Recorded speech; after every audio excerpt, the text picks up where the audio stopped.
vamos a dar, la primera parte vamos a hablar de lo que es peritoneo. Vamos a hacer un break y vamos a pasar después a pared abdominal, pero vamos a dar la parte básica de pared abdominal. No vamos a hablar de la parte endoabdominal. Eso va a quedar para más adelante, para los prácticos. Y la semana que viene nos toca un trabajo práctico aquí, donde se va a hablar de lo que es conducto inguinal y se les va a entregar a ustedes para resolver un caso de un paciente. O sea, ahí para discutir, presentar, hacer todo lo que es la dinámica como si estuviera en una junta médica delante de un paciente que lo quería. ¿De acuerdo? Eso es parte de... Así que les recomiendo, yo ya les envié el trabajo, se lo enviamos por dos lados. Se lo enviamos por un lado, Walter se los envió, como hace siempre, lo subió a tuanatomía.com y por el otro lado, yo también se lo envié al mail correspondiente institucional y al privado cada uno. Entonces, las dos clases de hoy están ya enviadas y la del martes que viene, que dice conducto inguinal, ahí también está enviada. ¿De acuerdo? Bueno, vamos a empezar. Esta es una clase que a mí me encanta darla porque es un cuento. Esto es un cuento. Realmente está sacado de un autor argentino que se llama Casiraghi. Era un profesor de anatomía muy conocido que tiene su propio libro y la verdad que a mí me gusta porque es como hacer un cuentito de cómo se desarrollan las vísceras. Entonces, esta es una clase básicamente de embriología al principio. ¿De acuerdo? Vamos, empezamos con embriología. Le va a gustar, porque van a entender cosas que después van a ver en el adulto. Entonces, les van a empezar a sonar algunos nombres también. Conclusión. Cuando hablamos de la formación del embrión, el embrión básicamente, la estructura que cubre el embrión por afuera se llama, ¿cómo se llama? Cuando cubre la piel. No, el embrión, ¿cómo se llama? La parte externa. Ectodermo, o sea, la piel. ¿De acuerdo? El sistema nervioso, ectodermo. La parte del centro, ¿cómo se llama? Mesodermo. Es la que va a conformar el músculo, las arterias, el corazón. Y la parte más interna, ¿cómo se llama? Endodermo. Y eso va a formar el tubo digestivo. Entonces ahí tenemos inicialmente lo que sería el embrión. ¿Y esto de acá qué les parece? ¿Qué sería? El cordón umbilical, donde está nutriéndose el embrión, pegado a la placenta, y la madre le va enviando al embrión, le está dando todos los aportes. Ahora, en la parte de atrás empieza a conformarse una estructura vascular, que sería el primordio de la aorta. En la parte central, el tubo digestivo. Si ustedes miran, empiezan a esbozarse algunos pequeños elementos laterales que va a dar origen a los miembros inferiores, aquí porque no se ve la parte superior, porque es tórax, abdomen, tórax y cuello, los miembros superiores. Es decir, lo tenemos a la altura del diafragma para abajo. ¿Quién maneja esto? Nuestro ADN, nuestra estructura de ADN, nuestras células empiezan a conformar una cavidad en este mesénquima o este mesodermo para conformar lo que se llama cavidad celómica. Es decir, empieza a formarse una cavidad separando el ectodermo, el mesodermo y dejando hacia adentro el endodermo, el tubo digestivo. ¿Ven? Empieza a formarse esta cavidad que se llama cavidad celómica. Y quedan pequeñas estructuras de conexión entre la pared posterior y la pared anterior. Y eso hace que justamente el tubo digestivo se mantenga en una posición, no se mueva para cualquier lado, está como adherido. Esa cavidad celómica va a tener estas estructuras de adherencia que ya vamos a nombrar cómo se llaman. Fíjense que estamos a la altura de la región umbilical para arriba. En la parte anterior aparece una yema, un brote hepático, y va a dar origen al hígado. desde la región umbilical para abajo, la cavidad celómica, ¿ven? Se conforma, pero no tiene la unión anterior, porque no está el hígado. Entonces hay una amplia comunicación. ¿Se entendió? ¿Va claro esto? Miren que esto es como un cuento. Yo voy a seguir avanzando con esto. Si alguien no entiende, me levanta la mano o me pregunta y continuamos. Conclusión.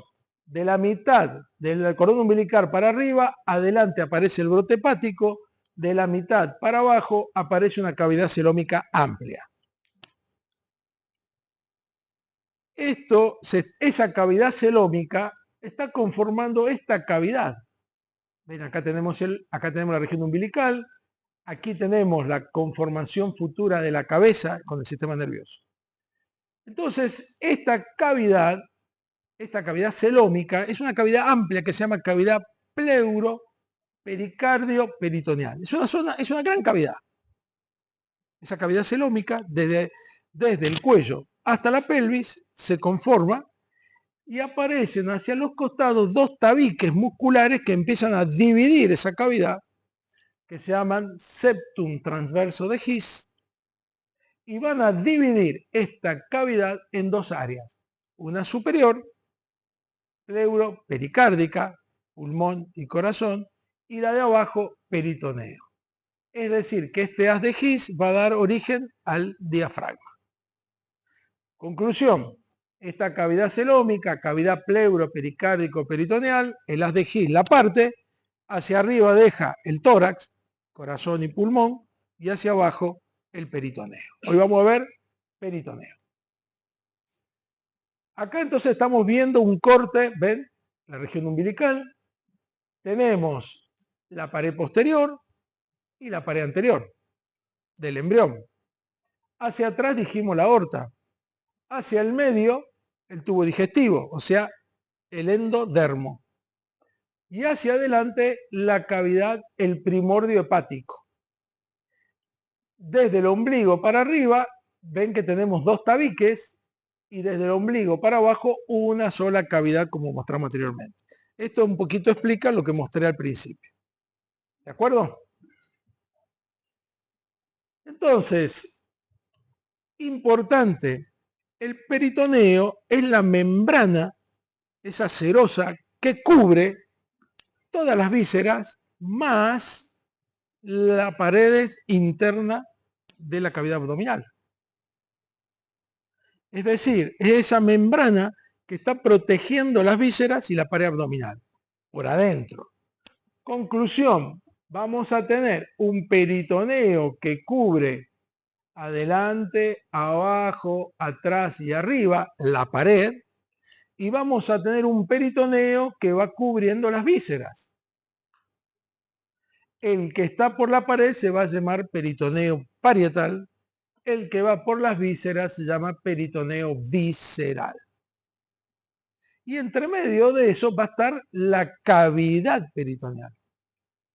Esa cavidad, la verdad, no tiene prácticamente nada. Es una cavidad en que cualquiera de ustedes la tenemos sellada, la tenemos cerrada, no hay nada ahí adentro.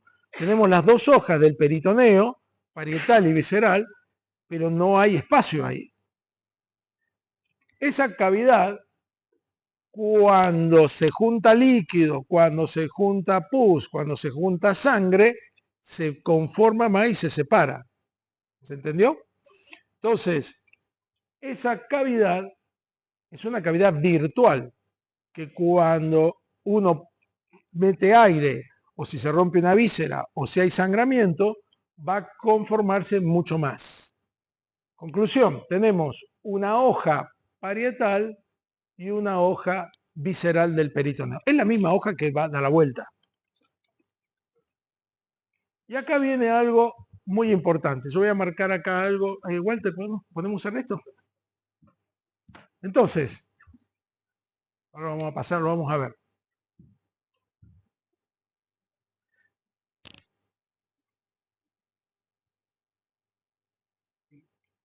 Ahí estamos.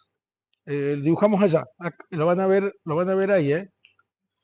Entonces, yo tengo atrás. Sí, ahí estamos. Yo tengo atrás, se alcanza a ver, ¿no? A ver, ¿este?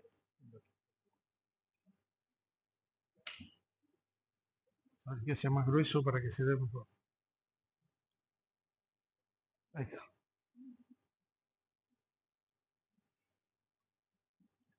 Eso, gracias. Entonces, yo tengo la pared posterior ahí atrás. ¿La ven? Entonces, acá, ahí, sobre la pared posterior, adelante, yo tengo el peritoneo parietal posterior. Porque esto, si nosotros hacemos, dijimos que el peritoneo rodea la parte interna. Entonces, si esta es la pared posterior, este peritoneo se va a llamar peritoneo parietal posterior. Y este peritoneo que está acá adelante se va a llamar peritoneo parietal anterior. ¿Estamos de acuerdo? ¿Sí? ¿Me siguen? Bien.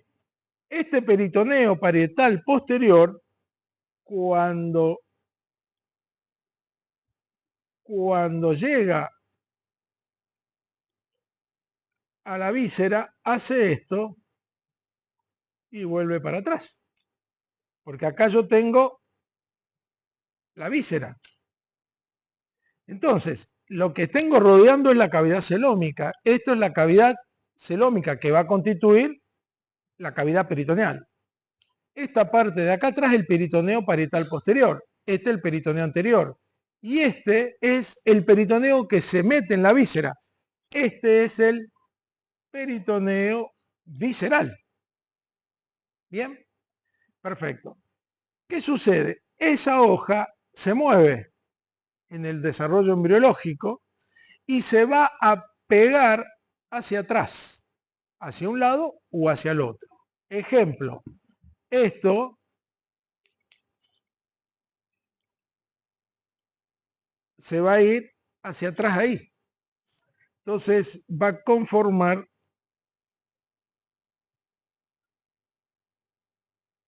se va a ir para aquel lado. ¿Se entiende? Se pega hacia atrás.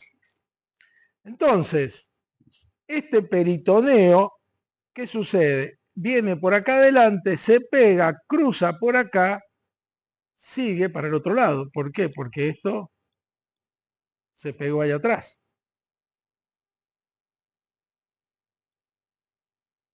Epa, perdón, quería dibujar. ¿Se entendió? ¿Comprendieron eso? Entonces, este peritoneo parietal posterior, en la parte de atrás, queda bloqueado. La parte posterior se va a llamar peritoneo primitivo parietal posterior, porque fue atrás. Y esa adherencia se va a llamar fascia de coalescencia. Conclusión. Este es el peritoneo de atrás, peritoneo primitivo parietal posterior. Es este que yo marqué aquí. Este es el peritoneo visceral, que cubre a la víscera, al tubo digestivo.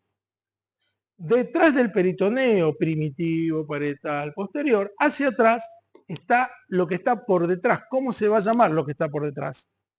¿Qué les parece? ¿Qué nombre le pondrían ustedes? Si está por detrás el peritoneo. Retroperitoneo. ¿Y ahí qué aparece? La aorta, la vena cava, los riñones, los ganglios, todo el retroperitoneo. Porque está detrás del peritoneo. Entonces, este peritoneo primitivo parietal posterior es lo que separa el retroperitoneo de la cavidad. ¿Y qué sucede? ¿Ven? Esta raíz va a buscar pegarse para atrás, para un costado o al otro, ya lo vamos a definir cómo, y va a conformar lo que se llama una fascia de coalescencia. Entonces, puntos clave. Puntos clave quiere decir, esto, para seguir el cuentito, ténganlo bien presente qué es esto. Aquí aparece una palabra, meso. ¿Qué es el meso? El peritoneo primitivo parietal posterior, que ya lo explicamos, la pared de atrás. Este es el peritoneo visceral, que tiene una parte visceral y una parte parietal, y en el medio aparece el meso. ¿Qué es el meso? El meso es esto. Esto es el meso. Esa adherencia que tiene de la peritoneo primitivo parietal posterior a la víscera, eso se llama meso. Entonces, el meso me está uniendo el endodermo con el retroperitoneo a través de un vaso sanguíneo, que es el que me riega el intestino, o el estómago, o el duodeno, porque es el tubo digestivo. Quiere decir de que me está viniendo por allá atrás la vascularización para que eso crezca. Y eso se llama meso. O sea, ¿qué es un meso? La unión del peritoneo primitivo parietal posterior a la víscera, con un vaso sanguíneo que lo irriga. Muy bien. Nosotros dijimos, del ombligo para arriba aparece adelante el brote hepático. ¿Se acuerdan que dijimos que estaba el hígado? Entonces, aquí hay otro meso. ¿Ven que hay otro meso? ¿Pero qué une este meso? Une un tubo digestivo, un órgano, a otro órgano. ¿Y qué dijimos por definición que era un meso? El peritoneo primitivo parietal posterior a un órgano. Y esto une dos órganos, entonces no se llama meso, le cambiaron el nombre y se llama epiplón. O sea que estamos viendo ya dos cosas, estamos viendo meso y estamos viendo epiplón.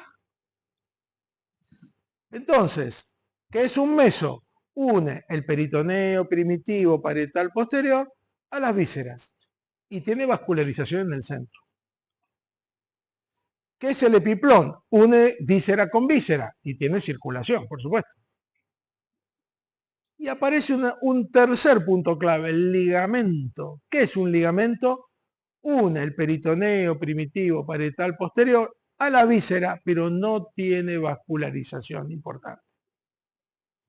Conclusión. La irrigación de atrás va para adelante por el meso. La circulación de un órgano al órgano que está más adelante va por un epiplón. Y el sostén de las vísceras van por ligamentos que unen el peritoneo parietal posterior sin circulación. Es un ligamento, sostiene. ¿Entienden esto? ¿Por qué es tan importante esto? Si un cirujano corta un ligamento, ¿pasa algo? No, porque no tiene vascularización. A lo sumo se podrá caer el órgano, pero no, más de eso no va a pasar. Si un cirujano corta un epiplón o corta un meso, van los vasos por ahí. Hay que tener cuidado con eso. Eso es un punto importante para que tengan en cuenta. Entonces, repasando. Peritoneo parietal posterior a la víscera. ¿Qué es esto entonces? Meso. Víscera con víscera. ¿Qué es esto? Epiplón. Muy bien. Y acá viene, esto es un meso. ¿Estamos de acuerdo? Este meso gira. Lo que yo les mostré aquí. Entonces, esto se pega para atrás. Hace esto. Tic, tic, tic, tic, pum. Se pegó. Entonces, esto, el peritoneo primitivo parietal posterior queda oculto. Se tapa. El peritoneo viene por aquí, da la vueltita por acá y pasa por acá adelante. Pero este pedazo quedó oculto, queda pegadito. ¿Y quién lo pega? Lo que se llama fascia de coalescencia. ¿Qué fascia de coalescencia dirían ustedes que corresponde? Es la unión, ¿o a qué corresponde? A la unión del peritoneo parietal posterior al peritoneo visceral. Esa es la fascia de coalescencia. ¿De acuerdo? ¿Se entiende? Bien. ¿Por qué les parece a ustedes que es importante la fascia de coalescencia? ¿Qué se les ocurre? ¿Por qué hago mucho hincapié en eso? A ver. La fascia de coalescencia son dos paredes del peritoneo que se pegan. ¿Tiene vasos? ¿La fascia de coalescencia tiene vasos? ¿no? ¿Quién tiene vaso? El meso y el epiplón. La fascia de coalescencia no tiene vaso. Supongamos que yo tengo que entrar acá atrás, al riñón, que está ahí. ¿Qué hace el cirujano? Se mete, separa la fascia de coalescencia con el dedo, saca el intestino para adelante y se mete al retroperitoneo. O, si tiene que despegar el colon y sacar el colon, libera la fascia de coalescencia y se lo saca. Y tiene el colon en la mano. ¿Se entiende, no? Eso es importante que vayan teniendo en cuenta. Acá tienen, ¿ven? ¿Ven? Puede ir para un lado o para el otro lado, por supuesto, ¿no? Fascia. Entonces, repasando. Retroperitoneo, aorta, riñones. Peritoneo primitivo parietal posterior. Peritoneo visceral, raíz peritoneal, raíz visceral. Se gira, se mueve, se pega, fascia de coalescencia. Muy bien, y acá lo tienen. El cirujano entra por la fascia de coalescencia y libera la víscera. Y puede entrar al peritoneo parietal posterior. ¿Rompió algo? No. ¿Por qué no? Porque la arteria y las venas que van por el meso, van por el meso. ¿Y rompe algo atrás? No, porque no se metió en el retroperitoneo. Quiere decir que la fascia de coalescencia es el principio de la cirugía del abdomen, para despegar los órganos del fondo o de las paredes laterales. Y ahí lo tienen. Acá tengo el meso, visceral, perdón, el meso, el peritoneo visceral, el peritoneo parietal, el retroperitoneo. Acá tengo la fascia de coalescencia. Si yo me meto por acá adelante, rompo el meso, rompo los vasos. Si yo me meto por el costado, decolo, libero y puedo entrar a la pared posterior. Y esto es lo que se hace todos los días en el quirófano. Si uno va a operar un riñón, ¿qué es más fácil? ¿Operarlo por adelante o por atrás? Atrás tengo toda la masa paravertebral, los músculos oblicuos, tengo incluso las costillas. Muchas veces se opera más fácil por adelante. Pero tengo el colon. ¿Qué hacen? Lo liberan, lo despegan y entran directo. Fascia coalescencia. Entonces, vuelvo a un segundo punto importante. La fascia de coalescencia unen el peritoneo primitivo parietal posterior al meso. Es una adherencia laxa, no es una adherencia firme. Adhieren las vísceras al peritoneo primitivo parietal posterior. Muy bien. Y esto es realmente lo que está pasando. Es decir, este es el peritoneo, este es un corte del embrión al medio. Este es el peritoneo parietal posterior, acá tengo un meso, acá tengo el peritoneo visceral, acá tengo el peritoneo parietal anterior, la cavidad peritoneal en el medio. Quiere decir que los órganos clásicos que la gente dice intraperitoneales, ¿son intraperitoneales? El peritoneo los rodea.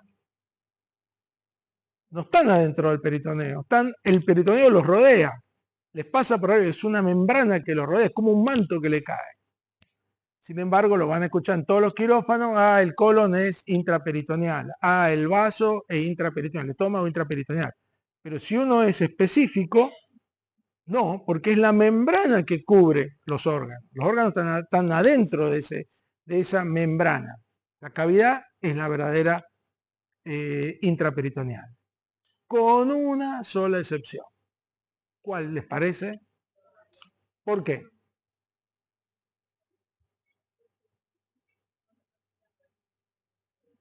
Porque si tuviera el revestimiento, ¿qué pasa?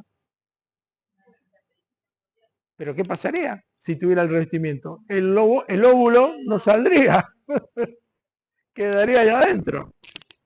Quiere decir que el único verdadero órgano intraperitoneal es el ovario y la parte final de la fimbria de la trompa de Eustaquio, donde se forma la formación del embrión. ¿De acuerdo? ¿Se entendió eso? El verdadero órgano intraperitoneal puro es el ovario. Y la parte final de la fimbria de la trompa de Eustaquio, en donde sale el espermatozoide y se conecta con el óvulo para su viaje por la trompa.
¿Arrancamos? Bueno, vamos. Este es más simple, no se preocupen. Les garantizo que este tema es mucho más sencillo, mucho más fácil, más entendible. Prometido, prometido. Bueno, vamos a hablar de pared abdominal. Lógicamente, es de superficie del abdomen. Entonces, ¿qué consideramos? ¿Cuál es el abdomen? El abdomen lo consideramos desde el apéndice, desde el sifoides y de los cartílagos costales 7, 8, 9 y 10. Eso se llama ángulo de Charpy, este ángulo. Y en el medio, el sifoides. Tanto para el hombre como la mujer. Y hacia abajo, ¿dónde termina? Pubis y la cintilla iliopubiana. Eso va a conformar lo que es la pared abdominal. Por supuesto, zona genital, tórax, muslos, lo que vamos a referir es a ese sector. ¿Qué es lo que vemos en una descripción? Esto es muy importante porque ustedes de mañana van a estar en una guardia y van a decir, paciente que ingresa con una herida de arma de fuego en tal lugar del abdomen. No pueden decir, del ombligo un poquito a la derecha. Entonces, ¿qué es lo que encontramos? En la línea media, básicamente llamada línea alba o línea blanca. En ese medio o en esa estructura tenemos el ombligo. Hacia los costados, las líneas semilunares, que son las que forman la curva. Entre medio, las famosas metámeras del músculo recto abdominal o recto abdominis. Esto va a conformar 6 estructuras que normalmente los americanos le llaman six packs, que normalmente no son 6, pueden ser 7 o pueden ser 8. O sea, muchachos, esta noche mírense a ver cuántos tienen de estos. Pueden ser 3 y 3, 4, puede ser asimétrico, 4 y 3, o pueden ser 4 y 4. ¿Ok? Pero lo clásico son 6. ¿De acuerdo? ¿Vos no tenés ninguno? Bueno, ok. Y después tenemos, dijimos, ángulo sifoide del 7º al 10º espacio intercostal, aquí a los costados, borde costal, perdón, ángulo de Charpy, y estas son las cintillas iliopubiana. Y en el medio, la sínfisis del pubis. La cavidad abdominal es como si fuera un cubo. ¿Qué es lo que estamos viendo? La pared anterior. Pero después, hacia atrás, tengo la pared posterior, la parte lateral, la parte superior y la parte inferior. Y acá no es casual, yo pongo anterolateral, porque es antero-lateral, no tengo una verdadera separación. Rápidamente, en la pared anterior, acá tengo el six packs, ¿lo ven? 1, 2, 3, 4, 5, 6. Acá está una foto de Walter. Walter, esta foto que te saqué, ¿no? Ahí está. Entonces, estas es las líneas semilunares, la línea media o línea alba y la región umbilical. Y esta es la región de la pared posterior. Ahora, la pared superior no la veo. ¿Por qué no la veo? Porque está adentro. ¿Y cuál es la pared superior? El diafragma. Básicamente, yo ya les envié esta presentación, ya lo dimos la otra vez, lo vimos en tórax, diafragma, pero se las coloqué a modo de repaso, el famoso diafragma, el centro frénico, los pilares principales y accesorios. Esta clase ya la di, pero se las coloco para que la refuercen. Tengo la región del iliozoa o psoas ilíaco y el cuadrado lumbar, que va a conformar los pilares accesorios. Y acá aparecen los famosos agujeritos del diafragma o hiatos. El de Larry, justamente el de la torácica media, el de la vena cava inferior, el hiato del esófago, el hiato aórtico, el hiato nervioso, por donde acá pasa la cadena simpática, y acá tienen un resumen para que identifiquen entre estos hiatos qué pasa en cada uno. Yo se las menciono porque esa es la pared superior. La pared inferior es interesante. Ya la vamos a dar en la última clase, en la última presentación. Porque la verdadera, ¿existe una separación entre abdomen y pelvis? No. Entre abdomen y tórax sí, el diafragma me lo parte. Pero entre abdomen y pelvis, no. Por eso es que un sangramiento del estómago, ¿a dónde va? Si sangra el estómago y cae la cavidad abdominal, ¿a dónde va la sangre? Al peritoneo. ¿Y de ahí a dónde va? ¿Dónde dijimos? Al fondo del saco de Douglas. ¿Y dónde está el fondo del saco de Douglas? Entre el recto, el útero, la vagina, la vejiga, depende. Pero eso es pelvis. Quiere decir que la sangre acá arriba, en posición de pie, cae y va abajo. O sea que no hay un verdadero tabique de separación entre el abdomen y la pelvis. Pero para abajo sí. ¿Cuál es? Esto. El diafragma pelviano. El que me hace de sostén y me evitan que la víscera se me caiga. Eso es nada más ni nada menos que el famoso elevador del ano.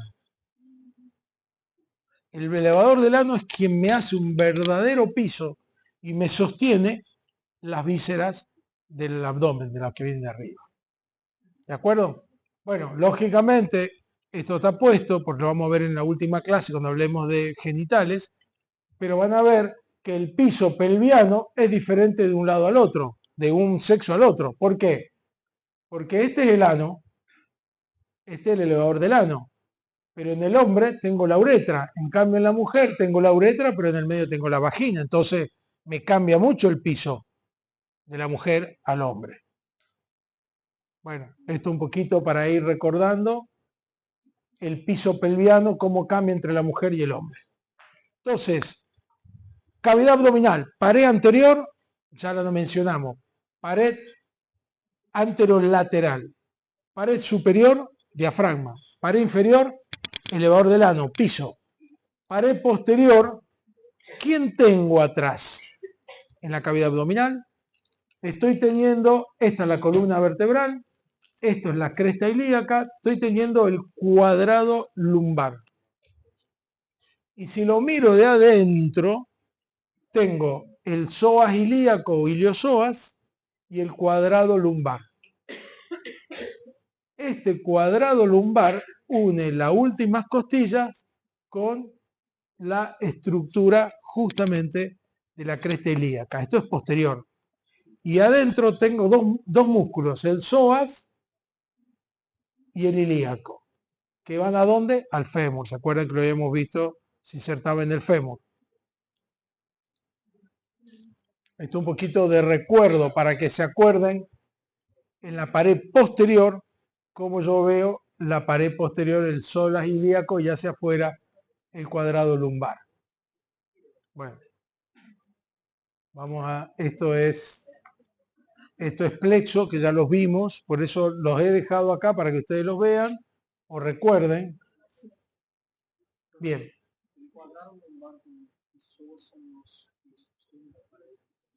No, conforman la pared posterior. ¿Quién sostiene la pared posterior? La columna vertebral. La columna vertebral es la que nos mantiene así, verticalmente. Arriba yo tengo la 11 y la 12ª costilla, que son las flotantes, y abajo tengo la cresta ilíaca.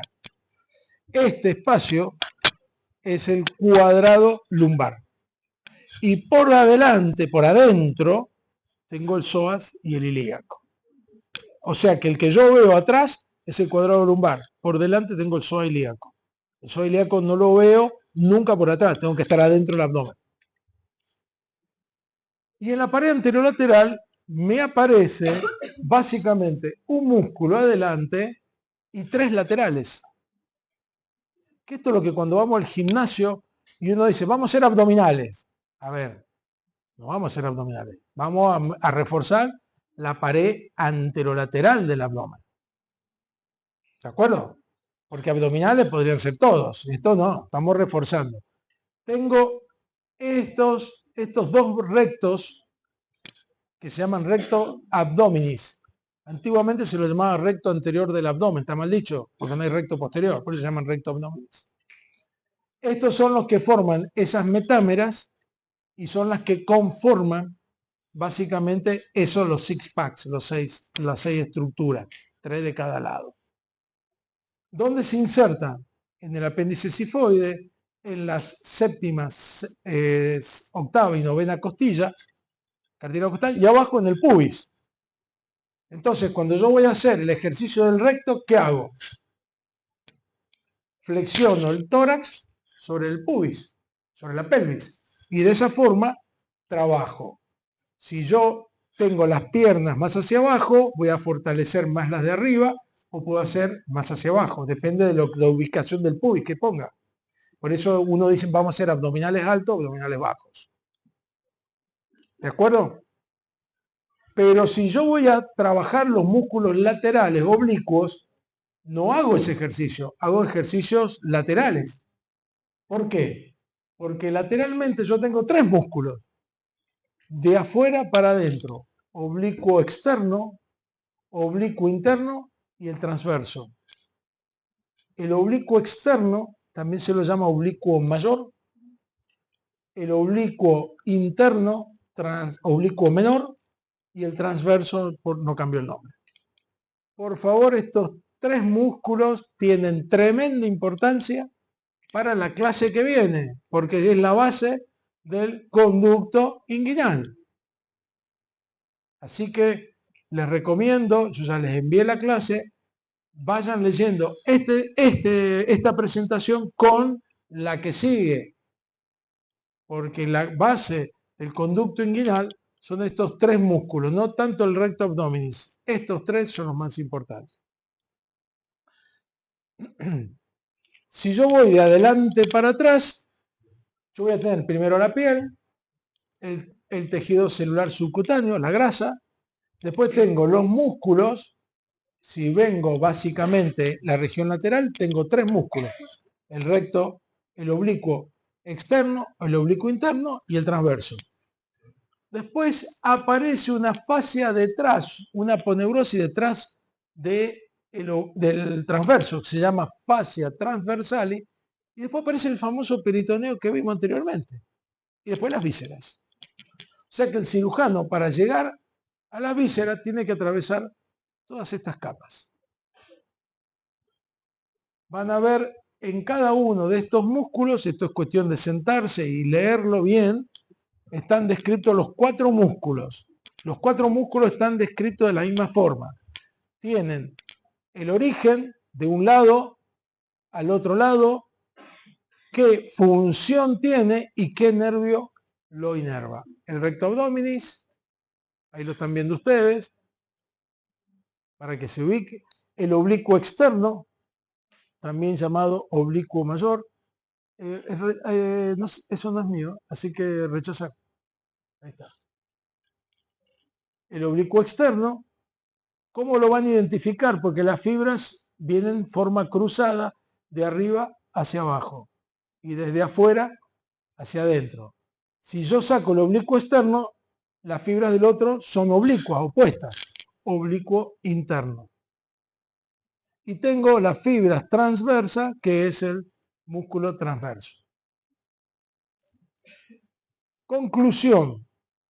Tengo los 3 músculos por afuera y adelante tengo los rectos. Y eso forma toda una cincha que me sostiene las vísceras. Eso es lo que se llama las fascias musculares que sostienen justamente el abdomen, la pared anterolateral del abdomen. En el caso de los rectos, yo no tengo inconveniente, porque los rectos están acá, esto está visto de adentro.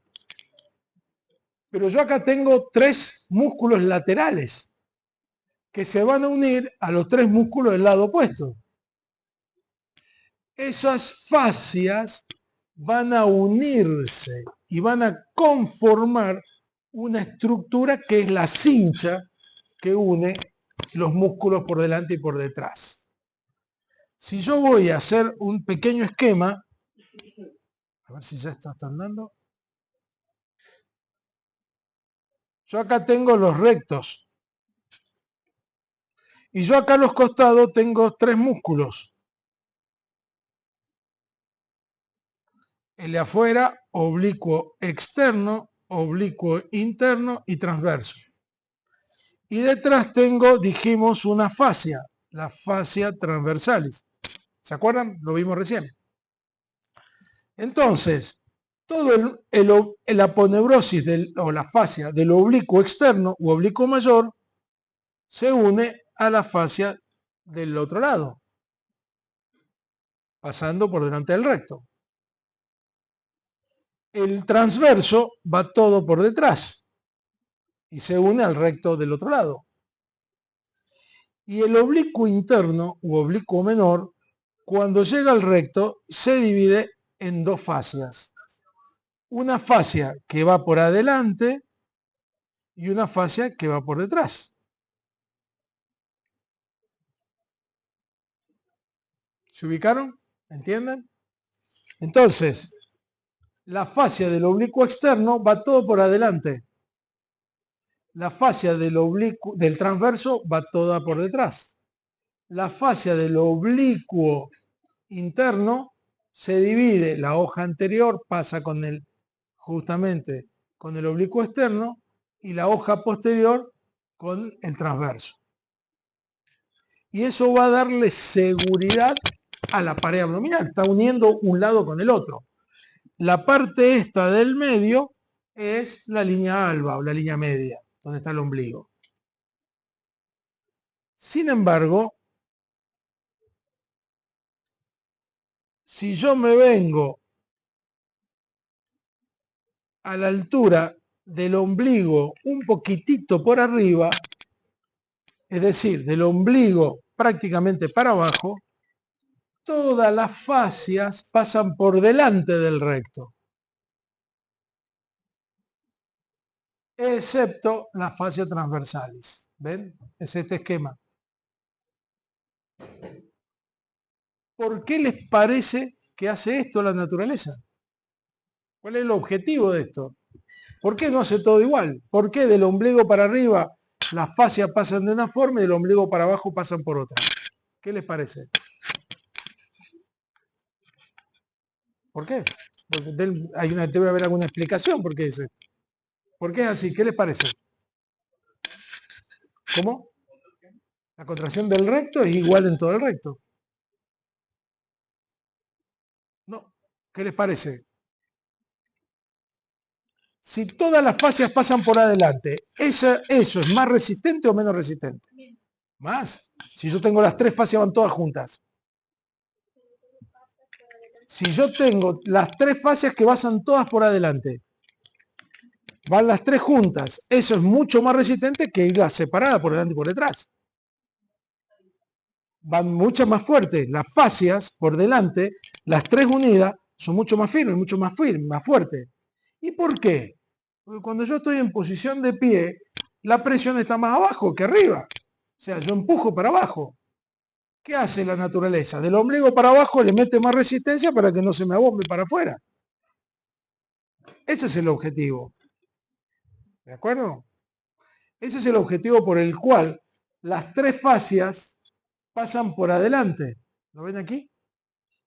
Y acá arriba no, acá arriba pasan separadas. Del ombligo para arriba, las fascias de los oblicuos pasan de una forma, del ombligo para abajo pasan de otra. Pasan todas por adelante, excepto la fascia transversal, que es una membrana. ¿Por qué? Porque necesito más resistencia del ombligo para abajo, de fuerza. Bien, si yo miro por adentro, voy a ver que las fascias hacen estas curvas, porque van por adelante y por detrás. Esta estructura se llama arco de Douglas. Este es el famoso arco de Douglas. Y es lo básico que hacen cuando uno hace un estudio, por ejemplo, cuando meten el endoscopio. Para ubicarse los endoscopistas, lo primero que hacen, si se quieren ubicar o están perdidos, miran el arco de Douglas y se ubican de ahí para arriba o de ahí para abajo. Y de ahí siguen, básicamente. Aquí lo tienen por arriba del ombligo y por debajo, para que vean cómo es la diferencia. Como yo les decía, fíjense, esto es un corte transversal, este es el recto. Del ombligo para arriba pasan la fascia del oblicuo externo y parte del oblicuo interno, la fascia del transverso y la fascia transversal. Y debajo del ombligo todas pasan por adelante. Ven que es mucho más estructura, mucho más fuerza, solamente queda la fascia transversal. Y esto es lo que miro de atrás, esto es lo que ven esto yo veo, este es el ombligo, este es el arco de Douglas, este es el peritoneo anterior, pues yo estoy adentro acá mirando, esta es la vejiga, yo acá estoy teniendo el uraco que hablábamos antes, que es el drenaje en el embrión, en el feto de la vejiga. Aquí tengo los vasos epigástricos inferiores, que ya lo vamos a ver en la clase que sigue porque es el ABC de lo que es una hernia directa, una hernia indirecta, cuando veamos la otra parte. Ahí lo tienen, uraco, vejiga, los vasos epigástricos, las arterias umbilicales obliteradas porque está ligado. Bien. La línea arcuata es el arco de Douglas, como les decía, también el otro término. Bien, y por último, aquí aparece la descripción de los espacios de la pared del abdomen. Yo tomo el recto en la parte anterior y tomo el borde externo del recto. Entonces, trazo una línea a nivel del punto inferior de la parrilla costal. Parrilla costal, borde inferior, una línea transversa. Y paso una que va por las crestas ilíacas. O sea que tengo 4 líneas ahora. La de los dos rectos, la del borde costal y las 2 crestas ilíacas. Entonces, dijimos que el borde superior del abdomen era el ángulo de Sharpe, ¿se acuerdan? Con el apéndice sifoide. Y abajo habíamos hablado del pubis con las líneas inguinales. Y eso va a formar 9 espacios. El espacio del epigastrio, el espacio del ombligo, umbilical, el espacio del hipogastrio, el hipocondrio derecho, hipocondrio izquierdo, flanco derecho, flanco izquierdo, fosa ilíaca derecha, fosa ilíaca izquierda. Esos son los 9 espacios topográficos del abdomen. Conclusión, la línea de los rectos, la línea que une el borde final de las costillas, las crestas ilíacas y ahí forman los 9 espacios. Entonces, si ustedes reciben una guardia un paciente que le pegaron un tiro y entró acá, hipocondrio derecho. O si le clavaron un puñal aquí, flanco izquierdo. Si le duele acá abajo, fosa ilíaca derecha. Si le duele acá en el centro, hipogastrio. Eso lo tienen que poner en las historias clínicas. Y ahora viene qué hay por detrás de cada espacio, para que nos ubiquemos. Entonces, ahí tenemos. Este es el esquema del cuadro importante. En la región umbilical voy a tener el colon transverso y las asas intestinales, o sea, el yeyuno y el íleo. En el hipocondrio derecho voy a tener el hígado y la vesícula. En el hipocondrio izquierdo voy a tener el vaso y el ángulo esplénico del colon. En el epigastrio voy a tener el estómago, parte del duodeno, parte del hígado y el epiplón menor. En el hipogastrio voy a tener el recto por detrás, parte del colon sigmoide. En la mujer voy a tener el útero y delante la vejiga y en el hombre la vejiga. En el flanco derecho voy a tener en la fosa ilíaca derecha, perdón, el apéndice. Y en la mujer el ovario derecho. En la fosa ilíaca izquierda voy a tener el sigmoides y el ovario izquierdo en la mujer. En el flanco derecho voy a tener el colon ascendente y en el flanco izquierdo el colon descendente.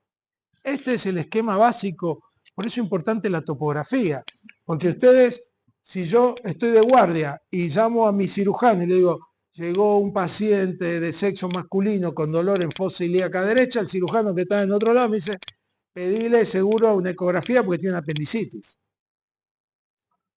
Y si yo le digo, el mismo caso, pero es una mujer, el cirujano va a decir, pedirle una ecografía para ver si es una apendicitis o es un quiste o un folículo del ovario derecho. ¿Se entiende? ¿Mm?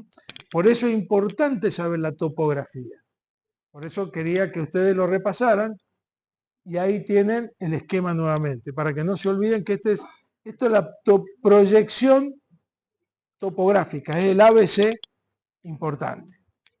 Bueno, esto es para que vieran hoy pared abdominal. Por favor, miren que son preguntas básicas de anatomía, pero que tienen importancia, especialmente aquel que va a estar en una guardia, en una urgencia, pero también lo van a tener en un paciente que hace, en un médico que va a hacer ginecología, en un paciente que hace clínica. O sea, todo lo relacionado a cavidad abdominal utilizan estas clasificaciones.